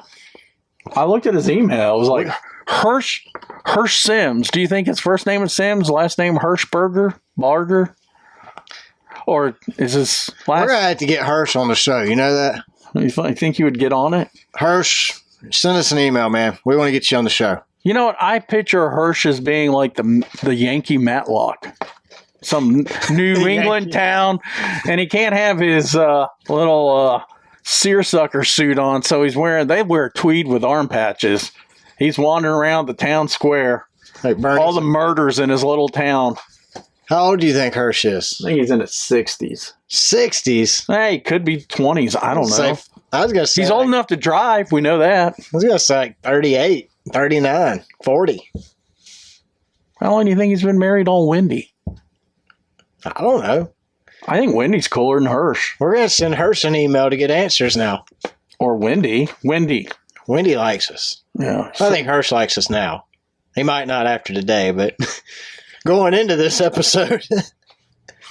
So she says the sheets, towels, washcloths, pillows, comforters are all threadbare and stained, probably with brown poo and blood. The furniture and electronics are from the 70s and broken. The tables sway if anything is set on them, and the remote is missing. Batteries and a battery cover are also gone. The mirrors are chipped. The outlets will not hold plugs and shock you if you touch them.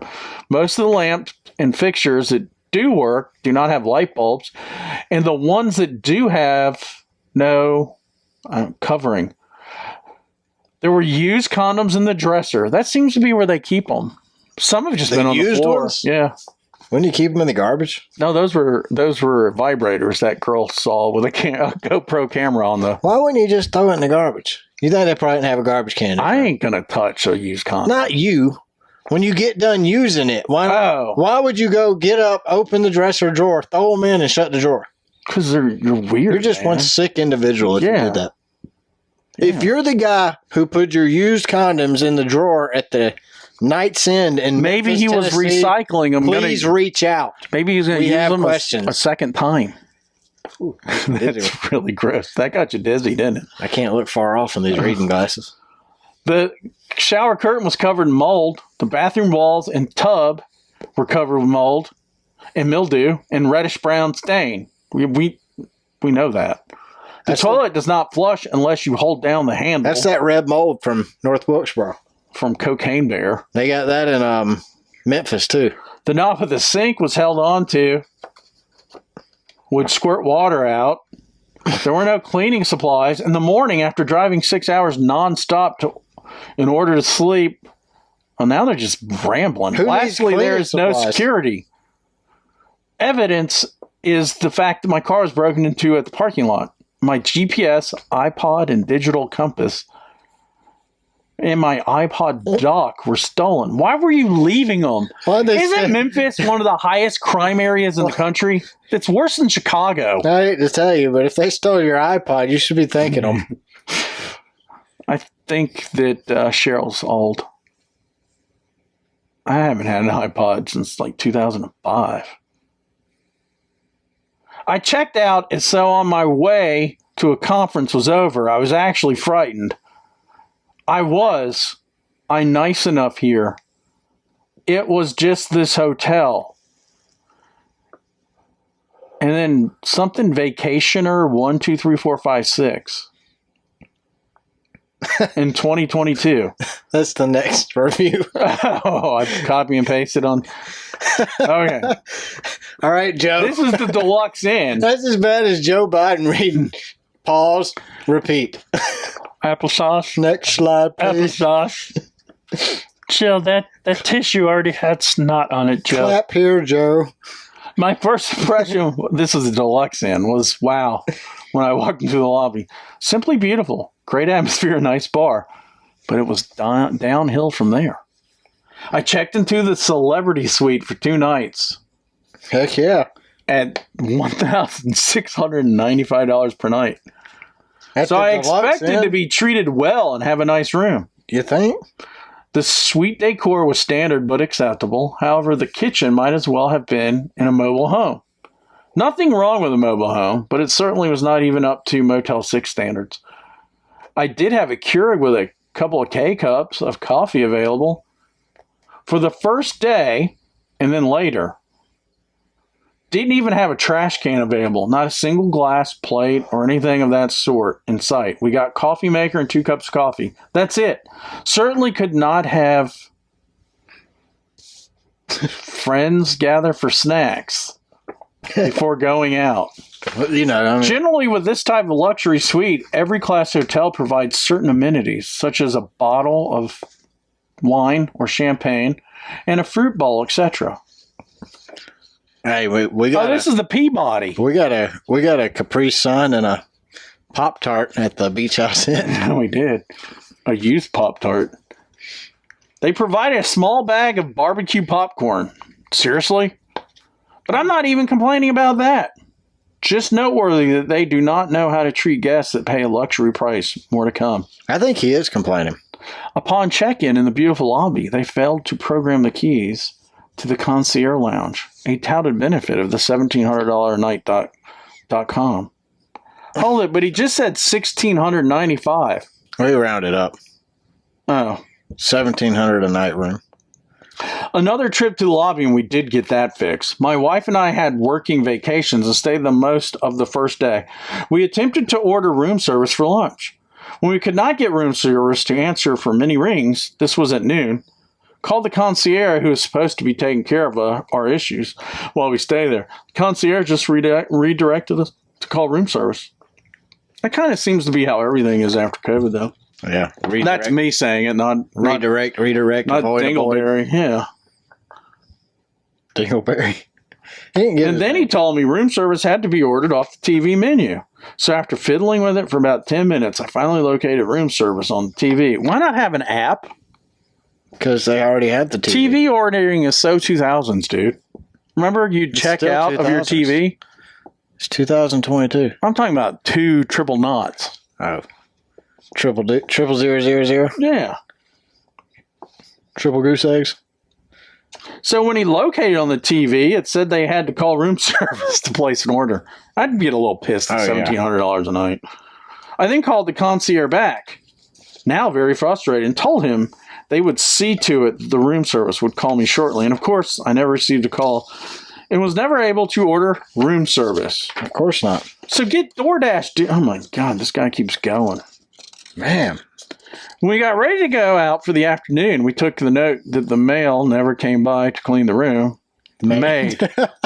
I need to clean a jet on my printer, it looks like. I had seen her in the hall earlier, and I told her that we were there, but she could clean any time. Since she did not clean the room, I stopped by the front desk and asked the room to be cleaned. Incredibly, they told me that I had not requested a cleaning. What? A $1,700 a night room, and I have to make special requests to have it cleaned? I understand the COVID policy, but for $1,700 a night, why wouldn't the hotel have asked me to? I kind of agree. Upon check-in, I kind of agree with some of this stuff. Like $1,700 is pretty expensive. Yeah, I mean, we got mad at $59 a night. We got mad at the Falcons for not letting us go to the parking garage because they didn't want anybody to see them eating. Well, they didn't want to see their schemes.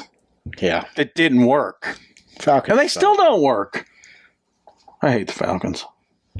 But they're my favorite NFL team. I didn't hate them until that trip to Charlotte. The manager came over and asked what floor I was on. I told her, and she responded to, too late. Wow. Talk about being treated like a second-class citizen. How much does one need to pay per night at the Peabody to get a room cleaned in the afternoon? Oh, does he want dual cleanings? Yeah, he wants a bidet. He wants somebody to clean it twice? I guess. For $1,700 a night, jeez. $1,700 a night, it should be, hey, I'm going to be out between this hour and this hour. Clean it then. As a consolation, the manager said she would have the room refreshed. Towels and such. I said fine, and we left for the evening. The next morning, I got up to find no coffee. Yes, the maid did refresh the room, towels only, but did not bother to leave coffee. I know I keep going back to this, but should I not have had a minimum expectation that I can get a cup of coffee in my room for $1,700 a night? Motel 6 would make sure you get a cup. No, they won't. No, they won't. No. Motel 6 will leave a turd in the sheets. Uh-huh. And then tell you. With pubes. And then when you get up and go to the front. It's your fault. They're going to tell you, you're lying.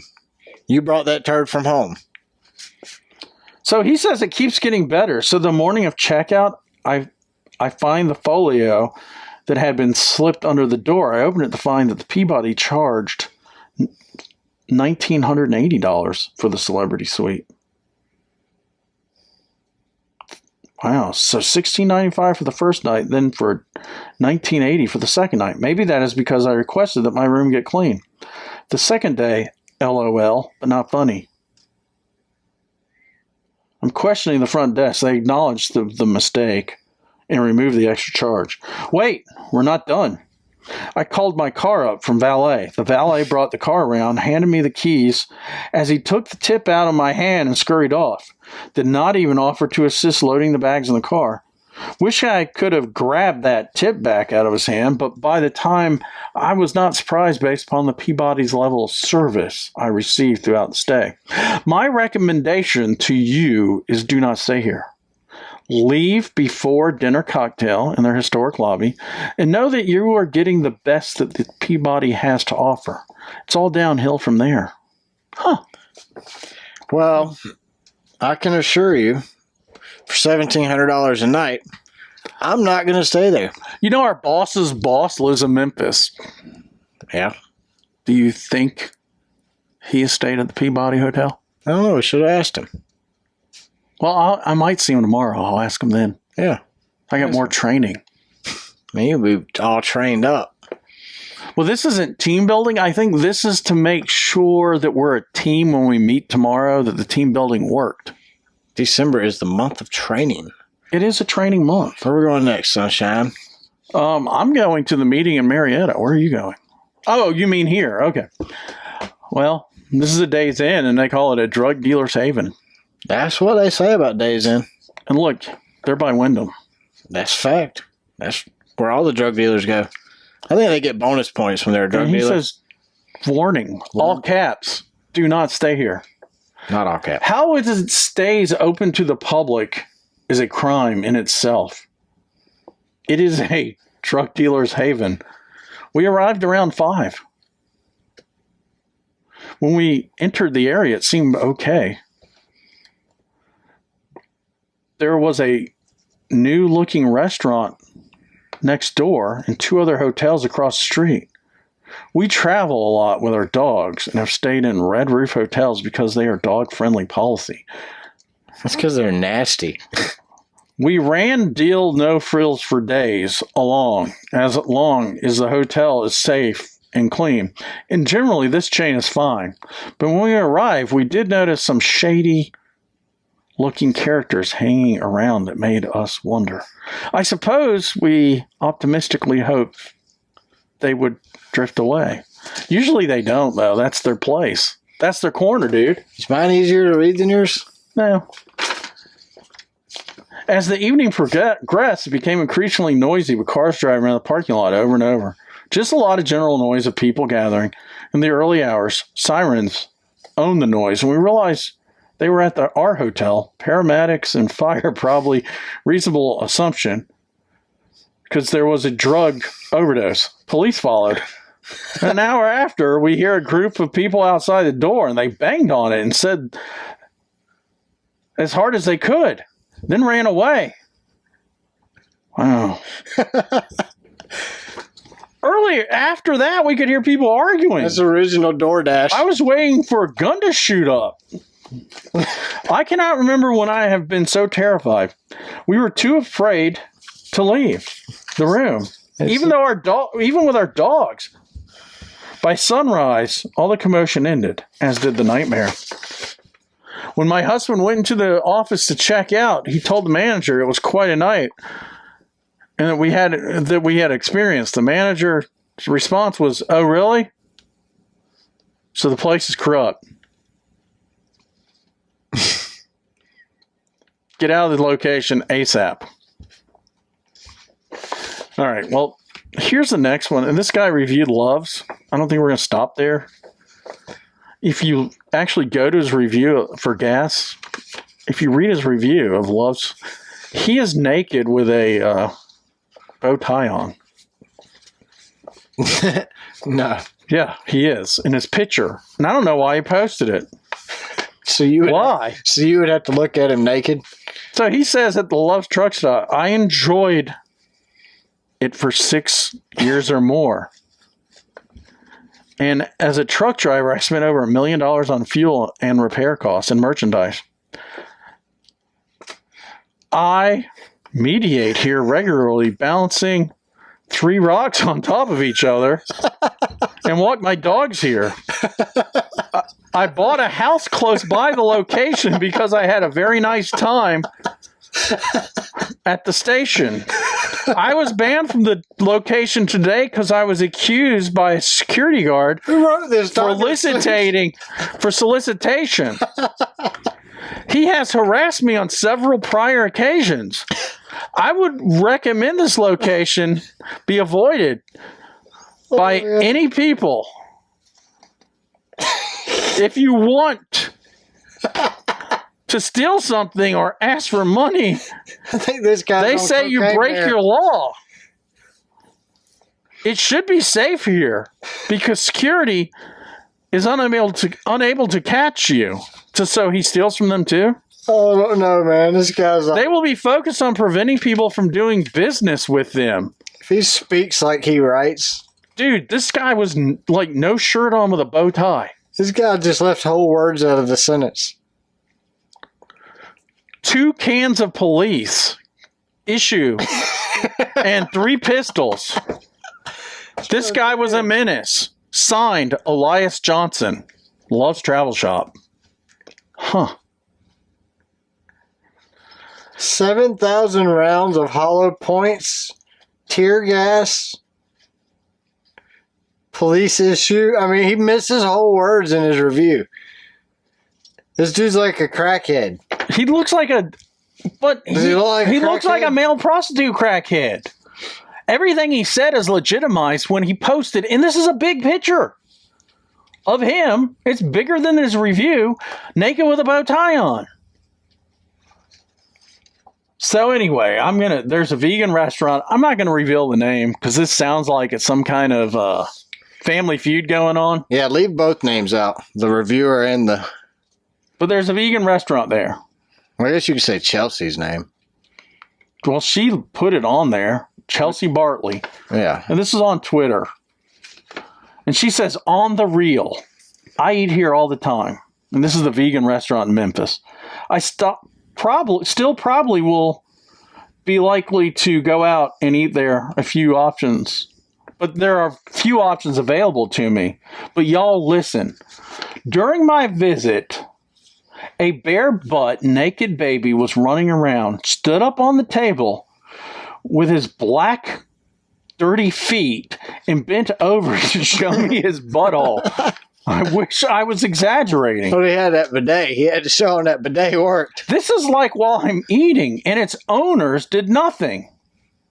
An older kid came over and started like yodeling and staring at me during my meal. I was so comfortable. Like, I get it's a family establishment and the kids do weird things, but naked baby was running around for like 15 minutes while all the workers stared at us, standing to the side, talking and laughing over it. And for my food, I can heat up tofu sausage just as well at home. So what's weird is... This little kid showed her his butthole. On the table, so he's like doing table dances. What's weird is the owners That's admit... not weird enough. The owners admit this isn't a lie. And I can see his older brother yodeling. He's probably butthole dancing, showing his butthole while he dances to his brother's yodel. So, I mean, this is some Tennessee crap. This continued to Facebook, and on Facebook, the owners admit that their children are allowed to run around naked and don't wear diapers in the dining room.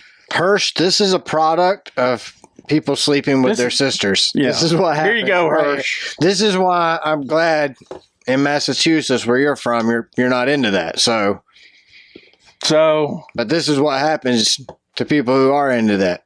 Their kids run around naked at their restaurant. It's probably like an all-you-can-eat country buffet. Well, because the owner replied... It's a vegan restaurant. I'm going to give the name of the vegan restaurant. No, you don't have to. Well, her reply to Chelsea was, haters are not welcome at Imagine. Imagine that. Imagine vegan restaurant. So, I don't like... Is that calamari? That's the one that's made from... Buttholes. Pig buttholes? Yeah. Yeah. So, is there calamari vegan children buttholes? I don't like the fact that this dude starts calling out his reviewers by name. The owner? Yeah. Well, they said haters aren't welcome. She even said she might go back, even after she saw the baby butthole. Yes. So how old's the baby? It crawled up on the table and exposed his butt. Running around, so I'm thinking 3. She said the baby got up on her table. Yeah, I'm thinking 3. Toddler. That's what I'm thinking. Do you still wear a diaper at 3? I think my kids they didn't know how to clean their butts, but they knew how to use the bathroom. Maybe they did. Well, this kid wasn't wearing a diaper. He was wearing nothing. This sounds like it is a health issue. This sounds like it is some deep mountain woods, hillbilly country buffet. So you're getting pink eye while you're eating your vegan sausage? Family tree has never forked. Wow, this is telephone pole North Wilkesboro action here? Yeah, this is kidnap you at the 76 station when you're driving a Prius because you're married and got a job. Yeah, you got a job? Hillbilly stuff. You got a job there, man? This is moon-eyed people. I'm going to eat your innards and wear your face on my face. This is Leatherface. This is some moon-eyed stuff for sure. All right, well, we won't be stopping here because we'll be on our cannonball run. Yes, and we will be. We'll be going 350 more miles before we get gas. After we also have some YouTube videos that'll be coming out pretty soon, so I'll be watching out for those of Jamie's broken Porsche in the studio. It's 2 syllables, Porsche. Porsche, okay. So actually, so is douchebag, but yeah, I'm not arguing with you there. We're gonna repair it so I can drive it home. Yeah, we're gonna fix it. I get some video of it posted on our YouTuber channel. So if they send us the right part, hopefully we'll be doing that here. I really missed it over the weekend. No drive. Oh. But you got anything else for us, man? That's all I got. Man, that's it, man. Don't go to Imagine Vegan or the Peabody or Love's. You know, we greatly appreciate everybody that listens. Thank you again to Hirsch and Wendy for taking the time to send us the email and allow us to create a whole segment around it today. And we appreciate you listening for 18 hours. 19 hours. I don't think I could do that. I know my wife wouldn't want to listen to me for 18 hours. She'd probably tell me to shut up. I think your wife would probably take a nap. But you know what? Hirsch made a good point. Like, we really did. We know we sucked in the beginning. We did. Like, I would recommend starting with our newest stuff and working your way backwards. And as it gets worse, just stop. Yeah. I mean, but we had to keep at it. That's how we learn. Well, that's how we improved. I have not attempted to tame my southern accent. I know I sound like a hillbilly with a banjo. And, you know, as other people good with that. Pointed out, I have an accent of whatever I choose to drum up from my pea brain. Yeah. I mean, we are idiots. Yeah, but we are. You know, I do think we improved, and that's what Hirsch was pointing out, that we don't suck as bad as we used to suck. And, hey, I'm good with that. And if he goes to a NASCAR race, the whole purpose of this podcast has come to, what's the big word? Fruition. Fruition? Like fruit and ishin? Fruition. Fruition? See, we're pissing Hirsch off right now because we can't even pronounce. I think we're pissing Wendy off. We're trying to say thank you to Hirsch and Wendy. Do you know Wendy, how to spell fruition? How you say it. You say it the best way you can. Use it in a sentence. I scratched my fruition. My fruition needed to be scratched. Fruition. Does that mean conclusion? To come to fruition. I can't even pronounce it. Now it sounds like nuclear fusion. Oh, man, it's just getting worse. I have no idea. Furuisonsns. But if you want to send anyone else out there wants to send us some hate mail, send it on. Or fan mail, send it on. We're so dumb. You could be real critical and hate us, and we'd think you like us. Yeah. Yeah. At least you listened. We might have the Hirsch segment for the next few weeks if he keeps emailing us. So, and if he doesn't, anybody else, Chaos, you want to send us some email? We'll read it on. Brad's got the password now. Janet, anybody, send us an email. We'll read it on. My cousin Stuart's supposed to be getting back to me later, correcting me for last week's episode. So, well, tell Stuart put in an email. Be part of the podcast. We'll put in a text message. At least we can print it. I mean, I don't think this guy was too nice to us. Nah, I like old Hirsch. All right, Hirsch. If he goes to New Hampshire, we'll just go crash on his couch. Yeah, we're not looking for much. Yeah, just a couch. And then we can go to the race with you. We can shower in the infield at the campground. Front yard, man. Yeah, with your hose. We use the hose. We'll hook the hose to the spigot. Well, I'll wear my swimming trunks. That's what we call it down here, Hirsch. I get my banjo out. And I don't have a sister, Hirsch. Neither's Brad. Only child. I'm not an only child. They're all dead, except for me. All right, that's all I got. You got anything else? That's it. Have a great week, everyone. Thanks to everyone who listens, follows the show. We got an email. We really appreciate it. And we're on podcast. Twitter. You're an idiot. I don't even know what my handle is on Twitter. Is it a handle even? James Farrow 3. I don't understand third. Something. Is that third Twitter account? I have a few cousins named James. All right, follow us on Twitter. We're at Car Backwards. Check us out on Spotify and rate us. Subscribe on Apple Podcasts and leave us a review. Make sure you go to our YouTube channel and subscribe. Be watching for some new videos to drop there as well, at least this week. You can also email us at racecarbackwardspod@gmail.com and check out our website. It's racecarbackwards.com. Other than that, everybody have a great week, and we'll catch you next week. And I think we're a better team after our training, I think. I don't think training helped at all today. You don't think it helped us? No, that was all Hirsch. Hirsch brought us closer. I bought some teammates lunch today. Did you? Yeah. That was awfully nice of you, Sunshine. So for our boss who listens, it worked, dude. Yeah, it worked. It worked. Training equaled pizza. Yeah. All right. Y'all have a good week. See Bye.